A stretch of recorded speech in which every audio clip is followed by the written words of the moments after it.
Hello students, इस presentation का topic है रेस्पिरेशन, जो कि लाइफ प्रोसेसेस चैप्टर का एक पार्ट है। पिछले प्रेजेंटेशंस में हमने रेस्पिरेशन को डिस्कस किया था। प्लांट्स में रेस्पिरेशन किस प्रोसेस से होता है, अदर एनिमल्स में किस तरह से होता है, वो डिस्कस किया था। इस टॉपिक पे हम डिस्कस करेंगे human respiratory system. So it is a general structure of the human respiratory system. So it start from, सबसे शुरुआती तौर पे ये स्टार्ट होता है नॉस्ट्रिल्स से। नॉस्ट्रिल्स के बाद इसके पीछे की तरफ होती है नेसल कैविटी। एक तरह का पाथ, एक तरह का रास्ता है, एक पैसेज है। इसके ठीक पीछे ये देखिए, नीचे की तरफ ओरल कैविटी और नेसल कैविटी दोनों पैरेलल चलते हैं। बीच में एक सॉफ्ट पैलेट होता है जो कि इन दोनों को डिफ्रेंशिएट करता है। ये दोनों पीछे जाके जिस पोर्शन में इनका असेंबल होते हैं वो पोर्शन कहलाता है फेर्निक्स। फेर्निक्स के नीचे होता है वॉइस बॉक्स, जिसको हम लैरिंक्स कहते हैं। लैरिंक्स के नीचे होता है ट्रेकिया। ट्रेकिया 2 पार्ट्स में डिफ्रेंशिएट हो जाता है, 2 अलग अलग उसमें जाता है। यहाँ पर ये बनता है ब्रोंकाइस। ब्रोंकाइस फर्दर डिवाइडेड होकर ब्रोंक्यूल्स बनाते हैं और ब्रोंक्यूल्स फर्दर डिवाइड होकर एल्विलाई सैक में कन्वर्ट हो जाते हैं। ये जो कैविटी नज़र आ रही है इसे हम डायफ्राम कैविटी कहते हैं। 2 लंग्स प्रेजेंट होते हैं, एक लेफ्ट लंग होता है, एक राइट लंग होता है। इनकी चारों तरफ एक कैविटी होती है जो एक मेम्ब्रेन होती है जो कि इसे कवर करती है, वो होती है pleura. Okay, now human respiratory system जो होता है स्टूडेंट्स, अभी हमने पढ़ा कुछ उसके पार्ट्स होते हैं। पहला है नॉस्ट्रिल्स और नेसल चैम्बर, दूसरा है फेर्निक्स, तीसरा है लेरिंक्स, उसके बाद ट्रेकिया, फिर ब्रोंकाई, फिर ब्रोंक्यूल्स, फिर एल्विलाई। रेस्पिरेटरी ऑर्गन हमारी बॉडी के लंग्स हैं। नाउ नोज़ जो होती है स्टूडेंट, अब हमें कुछ एक जनरल एनाटॉमिक स्ट्रक्चर ओके, तो नॉस्ट्रल से शुरुआत होती है नोज़ की। नॉस्ट्रल से एक एक्सटर्नल ओपनिंग होती है नोज़ के पास, जिसको हम एक्सटर्नल लेयर्स भी कहते हैं। उसके साथ ही साथ एक इंटरनल ओपनिंग भी होती है फेर्निक्स की तरफ। फेर्निक्स जो पीछे की तरफ होता है वहाँ पर एक इंटरनल ओपनिंग होती है जिसका नाम होता है इंटरनल नेयर्स। तो ऐसे हमारे पास 2 नेयर्स होते हैं। नेसल चैम्बर वो एरिया होता है जो कि एक्सटर्नल और इंटरनल लेयर्स के बीच का रास्ता होता है। उसको हम एक चैम्बर के जैसा होता है, इसलिए अपन उसको नेसल चैम्बर कहते हैं। नेसल चैम्बर जो होता है उसके चारों तरफ म्यूकस की मेम्ब्रेन होती है जो कि म्यूकस को सिक्रीट करता है। यहाँ पर सीलिएटेड एपिथेलियम सेल पाए जाते हैं। सीलिएटेड एपिथेलियम वो सेल्स होते हैं, वो टिश्यूज़ होते हैं जिनके अंदर सीलियाज होते हैं। सीलिया बेसिकली जो भी माइक्रो ऑर्गेनिज्म अंदर की तरफ एयर के थ्रू एंटर करता है, म्यूकस के में वो थिकनेस के कारण वो उसमें चिपक जाएगा, स्टिक हो जाएगा। और नेसल जो होता है चैम्बर, वो उस एयर को क्लीन करने का काम करती है। हमें पता है हमारी नोज़ के इस तरह के स्ट्रक्चर में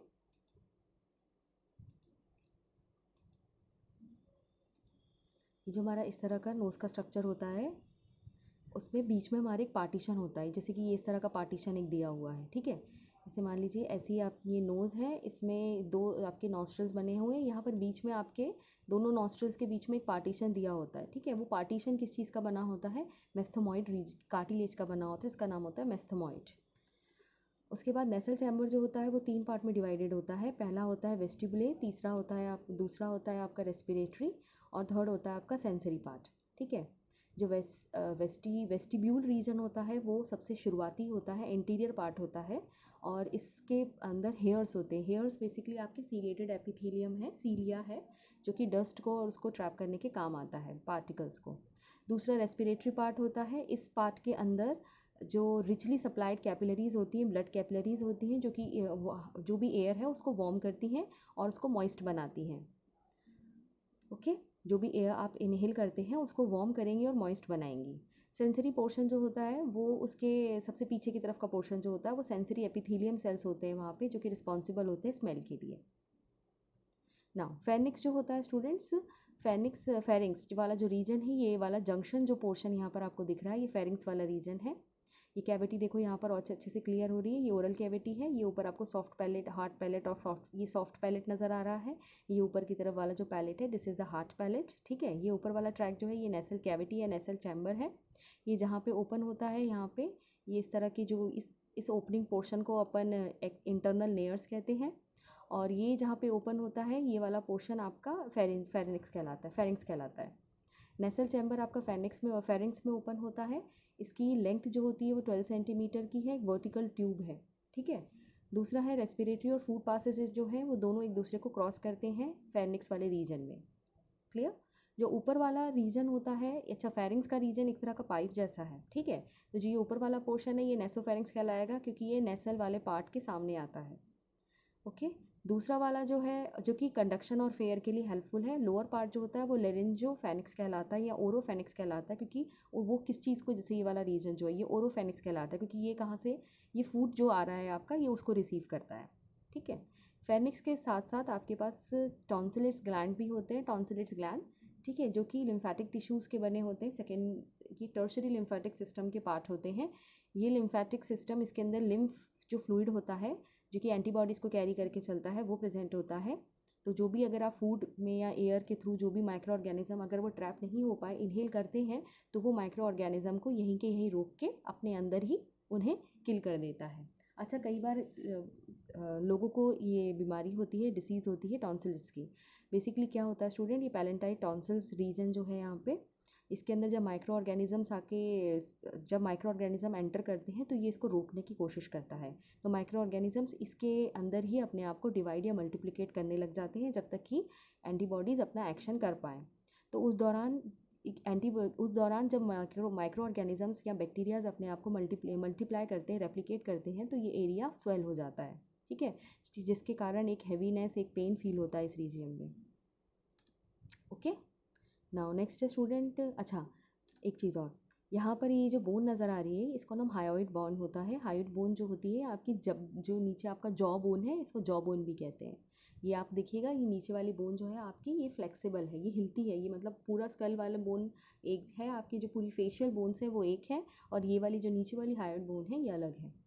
उसके बाद लेनिक्स की बात करें हम, ये हमारा वॉइस बॉक्स होता है, साउंड बॉक्स या वॉइस बॉक्स जिसे अपन कहते हैं। मेल्स के अंदर लेनिक्स जो होता है वो साइज़ में थोड़ा बड़ा होता है, at the time of the puberty बड़ा होता है, और इसको अपन को एडम्स एप्पल भी कहते हैं, जो कि किस रीजन में होता है, नेक रीजन में। फ्रॉम द फेरिंक्स एयर जो है एंटर करती है लेरिंक्स के थ्रू एक ओपनिंग वाले रीजन में जिसे अपन ग्लॉटिस कहलाते हैं। ओके, तो जैसे ही यहाँ से फेरिंक्स से एयर एंटर करती है अंदर की तरफ, तो वो लेरिंक्स वाली रीजन तक पहुँचती है थ्रू द ओपनिंग जिसका नाम होता है ग्लॉटिस। ये रीजन आपको जो नज़र आ रहा है ये ग्लॉटिस है, और ये रहा एपिग्लॉटिस। जैसे ही आप फूड को स्वेलो करते हैं या फूड को निगलते हो तो ये इस तरह से मूव करता हुआ आता है, और ये इसे बंद करता हुआ इस तरफ इस वाली कैनाल में चला जाता है। एपिग्लॉटिस एक तरह का गार्ड होता है ग्लॉटिस के ऊपर, जो कि फूड की एंट्री को रोकता है रेस्पिरेटरी ट्रेकिया में जाने से, ठीक है। जैसे ही आप कुछ खाना खाते हैं तो ये तुरंत इसको क्लोज करेगा ताकि खाना जो है गलती से सांस की नली में ना चला जाए। Along the sides of the glottis 2 folds होते हैं इलास्टिक टिश्यू के, जिसे अपन वोकल कॉर्ड कहते हैं। तो यहाँ पर ये जो टिश्यूज़ के फोल्ड दिख रहे हैं, ये एक फोल्ड, ये दूसरा फोल्ड, ठीक है। ये दोनों फोल्ड जो होते हैं यही हमारा वॉइस बॉक्स है, जो कि साउंड प्रोड्यूस करने के लिए रिस्पॉन्सिबल है। नाउ ट्रेकिया, ये जो आपको एक रिंग लाइक का स्ट्रक्चर नज़र आ रहा है, एक पाइप लाइक का, ये हमारा ट्रेकिया होता है।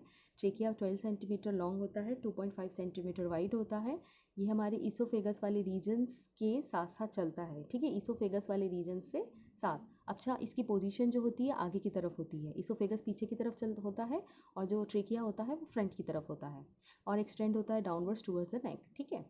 जो वॉल होती है ट्रेकिया की वो फाइब्रस है, और मस्कुलर टिश्यूज़ उसके चारों तरफ, की ट्रेकिया बहुत ही डेलिकेट पार्ट है हमारी बॉडी का, तो उसके चारों तरफ एक रिंग लाइक का स्ट्रक्चर होता है जिसको कि सी, जो कि कार्टिलेज कुछ इस तरह का है, सी शेप की रिंग्स हैं, इस तरह से देखिएगा, इसे सी शेप की रिंग्स है, ठीक है, सी शेप का कार्टिलेज रिंग्स है। ये 16 से 20 नंबर की होती है, ये एक बहुत ही रिजिड टाइप का स्ट्रक्चर बनाती है जिसके अंदर हमारा विंड पाइप होता है, ठीक है।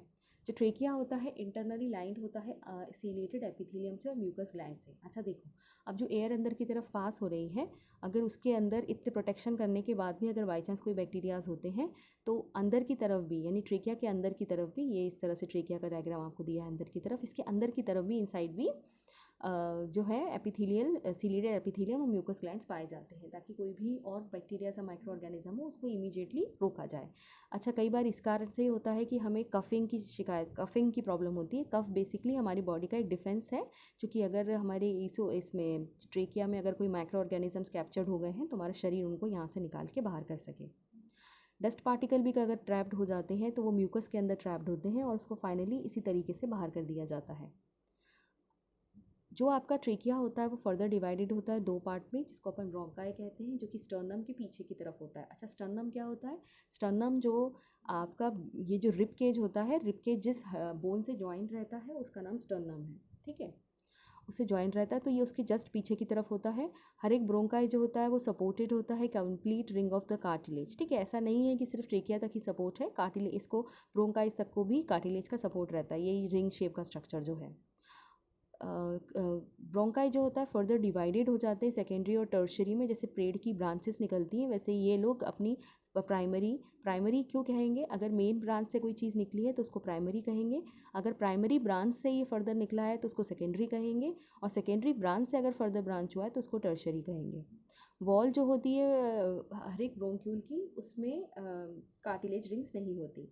ओके तो कार्टिलेज रिंग स्टूडेंट सिर्फ यहाँ ब्रोंकाई तक होती हैं, जो ब्रोंक्यूल्स हो यहाँ ब्रोंकाई बनते हैं उसके अंदर ब्रोंक्यूल्स जो बनते हैं फर्दर डिवीजन्स में, जैसे माइन्यूट डिवीजन जो ब्रोंक्यूल है उसमें फिर फर्दर ये कार्टिलेज की रिंग नहीं पाई जाती। अल्टीमेटली ये किस में ख़त्म होता है, एल्विलाई में, जो कि एक तरह का बलून टाइप का स्ट्रक्चर है। ओके ये रहा लंग का डायग्राम, ये वाला जो रीजन है ये हमारे स्टर्नम वाला जो रीजन होता है उसमें प्रेजेंट होता है, उसके जस्ट बिहाइंड प्रेजेंट होता है, ठीक है। जो peripheral respiratory these are the principal respiratory which are located in the thoracic cavity. Lungs जो होते हैं वो पेयर होते हैं, हॉलो है और इलास्टिक है। हॉलो क्यों बोल रहे हैं, क्योंकि अंदर से ये खाली है और क्योंकि कोई फ्लूइड नहीं है, ठीक है, सिर्फ इस डिविजन्स है। इलास्टिक क्यों बोल रहे हैं इन्हें, बिकॉज ये कॉन्ट्रैक्शन रिलैक्सेशन करते हैं। हर एक लंग जो होता है वो एक तरह के सैक लाइक स्ट्रक्चर में है, एक कवर में है जिसको अपन प्लूरल सैक बुलाते हैं। प्लूरल सैक जो होता है वो एक मेम्ब्रेन के बने हैं, आउटर पेरिएटल मेम्ब्रेन और इनर विसरल मेम्ब्रेन। इन दोनों ही मेम्ब्रेन के बीच में एक फ्लूइड है जिसका नाम है प्लूरल कैविटी, एक कैविटी बनती है जिसका नाम है प्लूरल कैविटी, और फ्लूइड है जिसका नाम है प्लूरल फ्लूइड, जो कि ल्यूब्रिकेट करता है। जब ये कॉन्ट्रैक्शन रिलैक्सेशन होगा मसल्स के बीच में, तो मसल्स को जो एक्सपैंड होने की जगह ये प्रोवाइड करते हैं, तो इसके बीच में जो फ्लूइड होता है उसकी वजह से इनके बीच में फ्रिक्शन को रोकता है, अदरवाइज ये धीरे धीरे रप्चर हो जाएंगे। लंग्स जो होते हैं पिंक कलर के हैं, सॉफ्ट है, इलास्टिक है और डिस्टेंसिबल है और हाईली वेस्कुलर है, जिसमें कि high supply of the blood है। अच्छा mechanism of breathing, okay mechanism of breathing दो पार्ट में होती है बच्चों, इन्हेलेशन और एक्सहेलेशन। इन्हेलेशन जो होती है उसमें डायफ्राम जो है, जैसे ही आप ऑक्सीजन को अंदर की तरफ लेते हैं तो जो डायफ्राम होता है वो कॉन्ट्रैक्ट होता है, ठीक है। कॉन्ट्रैक्ट होने के बाद, कॉन्ट्रैक्ट का मतलब होता है स्टूडेंट ये अपनी ओरिजिनल पोजीशन में है उससे अपने आप को सिकोड़ेगा, ठीक है, कॉन्ट्रैक्ट करेगा। कॉन्ट्रैक्ट करने के कारण सिकुड़ता है अपने आप को, और सिकुड़ने के कारण ये नीचे की तरफ मूव करता है, ठीक है। जब इस कारण से इसके अंदर की जो कैविटी होती है वो बढ़ जाती है, रिब केज जो होता है वो एक्सपैंड हो जाता है और रिब मसल कॉन्ट्रैक्ट होते हैं। अच्छा रिब का जो केज है ये इस तरह का, जो आपको केज समझाया है, ये एक्सपैंड होगा और जो रिब के मसल्स हैं अंदर की तरफ, इस तरफ जो मसल्स अटैच रहते हैं जिनसे ये इंटरकोस्टल मसल्स जो होते हैं ये भी कॉन्ट्रैक्ट होते हैं। कॉन्ट्रैक्ट इन द सेंस कि ये बाहर की तरफ खींचते हैं, बाहर की तरफ खींचते हैं ताकि अंदर की तरफ स्पेस बढ़े, जैसे बलून को हम खींचें ज़ोर से ताकि उसका अंदर का स्पेस बढ़े। दूसरा है बच्चों एक्सहेलेशन। एक्सहेलेशन में क्या होता है, जो डायफ्राम है वो ओरिजिनल पोजीशन पे आएगा अपनी, अभी वो मूव्स डाउन कर रहा था जब वो कॉन्ट्रैक्ट कर रहा था, तो अब जब वो रिलैक्स करेगा तो वो अपनी ओरिजिनल पोजीशन में जाएगा अप की तरफ, ठीक है। जैसे अपन ने बलून को खींचा ज़ोर से तो हमने उसे कॉन्ट्रैक्ट किया, हमने जब उसको रिलीज़ कर दिया तब वो ऑटोमेटिकली अपनी ओरिजिनल पोजीशन पे ऊपर की तरफ चला जाएगा, ठीक है। सिमिलरली जो रिब केज है वो भी स्मॉलर हो जाएगा, अपने ओरिजिनल साइज़ पे आ जाएगा और धीरे धीरे जो रिब मसल्स है वो रिलैक्स कर लेंगे। तो इस तरह से हम हमारी एयर को बाहर की तरफ रिलीज़ करते हैं। इंस्पायरेशन और expiration word is related with the inhalation and the exhalation, दोनों एक जैसे सेम ही है। इंस्पायरेशन में आपको ये समझाया है कि ये एक्टिव प्रोसेस है जिसमें कि रिब्स, इंटरकोस्टल मसल, स्टर्नम और डायफ्राम काम करते हैं। एक्टिव और पैसिव प्रोसेसेस वो प्रोसेसेस होते हैं, पैसिव प्रोसेसेस डिफ्यूजन के आधार पर होता है, डिफ्यूजन ऑस्मोसिस में, इसका मतलब कॉन्सेंट्रेशन के बेसिस पर। अगर कॉन्सेंट्रेशन बाहर की तरफ ज़्यादा है अंदर की तरफ कम है तो ऑटोमेटिकली मॉलिक्यूल्स मूव करेंगे फ्रॉम हायर टू लोअर, जबकि एक्टिव प्रोसेसेस में ये चीज़ उल्टी होती है। एक्टिव प्रोसेसेस में हमें उस चीज़ को किसी मॉलिक्यूल को मूव कराना है तो हमें एनर्जी का इन्वेस्टमेंट करना पड़ता है, ठीक है। जैसे मान लीजिए कि बाहर की तरफ कॉन्सेंट्रेशन कम था और अंदर की तरफ कॉन्सेंट्रेशन ज़्यादा था, फिर भी हमें बाहर जो जिसका कॉन्सेंट्रेशन कम है उसको ही अंदर लेकर आना है, लो कॉन्सेंट्रेशन से हाई कॉन्सेंट्रेशन पर पहुंचाना है। तो ऐसी सिचुएशन में हमें एनर्जी देनी पड़ती है, ठीक है। जो इंटरकोस्टल मसल्स होते हैं वो कॉन्ट्रैक्ट होते हैं और pulling the rib outwards increases the space in the thoracic cavity, किस कंडीशन में होती है, इंस्पायरेशन में, जो अभी हमने थोड़ी देर पहले देखा। साथ ही साथ जो लोअर पार्ट होता है ब्रेस्ट बोन का वो भी रेज्ड होता है, ठीक है। जो डायफ्राम होता है वो कॉन्ट्रैक्ट होता है एंड बिकम ऑलमोस्ट फ्लैट, उसके बाद जो वॉल्यूम होती है थोरेसिक कैविटी की वो फर्दर इंक्रीज हो जाती है। प्रेशर जो होता है लंग्स का वो कम होता है। अच्छा, प्रेशर कम होता है इसका मतलब ये है कि जैसे जैसे आपका एरिया बढ़ेगा वैसे वैसे जैसे जैसे एरिया बढ़ता जाएगा वैसे वैसे प्रेशर जो है अंदर, क्योंकि जिस फोर्स से वो आ रहे हैं, अगर अगर मान लो एरिया कम है तो प्रेशर ज़्यादा होता है क्योंकि उनको फोर्स लगाना पड़ता है अंदर आने के लिए, ठीक है। और अगर मान लीजिए because pressure is equals to force upon area, जितना ज़्यादा फोर्स होगा उतना कम एरिया होगा, और जितना कम एरिया होगा उतना ज़्यादा उनको फोर्स लगाना पड़ेगा। तो जब एरिया बढ़ा देते हैं तो उनको फोर्स कम लगाना पड़ता है, तो इसलिए प्रेशर कम है। दूसरा, लंग्स जो हैं जब वो एक्सपैंड होते हैं तो उनकी वॉल्यूम बढ़ जाती है, तो एटमॉस्फेरिक एयर रशली अंदर की तरफ आती है, जिसकी वजह से अंदर का जो प्रेशर है अब वो इक्विवेलेंट हो जाता है बाहर के प्रेशर से, दस the air enters the lungs, ठीक है। एक्सपायरेशन की प्रोसेस एक पैसिव प्रोसेस है, इसमें हमें कोई एनर्जी नहीं देनी पड़ती, ऑटोमेटिकली होती है, डिफ्यूजन के आधार पे होती है, ठीक है। इंटरकोस्टल मसल रिलैक्स हो जाते हैं, रिब्स बाहर की तरफ खिंचती हैं, और जो डायफ्राम होता है वो भी रिलैक्स करता है। कलेक्टिवली जो कॉन्ट्रैक्शन होता है इंटरकोस्टल और सभी मसल्स का, ऑलमोस्ट सभी चीज़ का रिलैक्सेशन होता है, लेकिन जो प्रेशर है लंग्स का वो बढ़ जाता है, क्योंकि लंग को अब प्रेशर देना पड़ रहा है उस एयर को बाहर की तरफ फोर्स करने के लिए, ठीक है। ये जो रेस्पिरेटरी साइकिल होती है नॉर्मल बीइंग में वो 16 से 20 पर मिनट के हिसाब से होती है, जो रेस्पिरेटरी साइकिल चलती है इंस्पायरेशन एक्सपायरेशन के ऑल्टरनेटिवली, वो 16 से 20 मिनट्स के हिसाब से चलती है। अच्छा, ब्रेन का कौन सा पार्ट इसको कंट्रोल करता है ब्रीथिंग को, वो है मिडुला ऑब्लोंगेटा पार्ट, ठीक है। जब हम ब्रेन को स्टडी करेंगे then you will know what medulla oblongata part किस रीजन में पाया जाता है ना। बेसिकली मिडुला ऑब्लोंगेटा जो होता है आपका जो हाइंड ब्रेन होता है उसका पार्ट होता है। ट्रांसपोर्ट कैसे होता है गैसेस का, देखिए दो तरह की गैसेस के साथ हमें काम करना है, एक हमें ऑक्सीजन के साथ काम करना है, एक हमें कार्बन डाइऑक्साइड के साथ। जो एक्सटर्नल रेस्पिरेशन, इंटरनल रेस्पिरेशन और सेलुलर रेस्पिरेशन, ये तीन इवेंट्स हमारे साथ होती हैं। एक्सटर्नल रेस्पिरेशन के दौरान क्या होता है, जो ऑक्सीजन होती है लंग्स से, अच्छा हमने बाहर से ऑक्सीजन ली, ऑक्सीजन कहाँ पहुँची, लंग्स में, तो ऑक्सीजन लंग्स से डिफ्यूज़ होकर कहाँ जाती है, लंग्स की कैपिलरीज में। हमें पता है कि एल्वियोलाई सैक जो होता है उसके चारों तरफ वो एक गुच्छा है बहुत सारे बलून्स का, उस बलून्स के गुच्छे के चारों तरफ कैपिलरीज जो ब्लड कैपिलरीज हैं उसको लपेटा हुआ है, ठीक है। तो अब लंग्स में उन एल्वियोलाई सैक में ऑक्सीजन आ गई तो वो कहाँ चली जाएगी, जो इसके चारों तरफ जो कैपिलरीज था उस तरफ डिफ्यूज़ होगी। क्यों डिफ्यूज़ होगी, रीज़न ये है कि इस वक्त एल्वियोलाई सैक के अंदर ऑक्सीजन की अमाउंट ज़्यादा है, लेकिन जो कैपिलरीज हैं उनके अंदर ऑक्सीजन का अमाउंट कम है, तो डिफ्यूजन के बेसिस पर हायर से लोअर कॉन्सेंट्रेशन में वो मूव करती है, ठीक है। एक्सटर्नल रेस्पिरेशन में इंक्लूड्स 3 इवेंट्स, पहला होता है exchange of gases, okay. Now carbon dioxide from lung capillaries diffuse into the lungs, देखिए इसका उल्टा कार्बन डाइऑक्साइड का हो रहा है, वाइस वर्सा मैकेनिज्म चलती है। एक्सचेंज ऑफ गैसेस करना, फॉर्मेशन ऑफ ऑक्सी हीमोग्लोबिन और release of the carbon dioxide, ये 3 इवेंट्स हैं एक्सटर्नल रेस्पिरेशन के।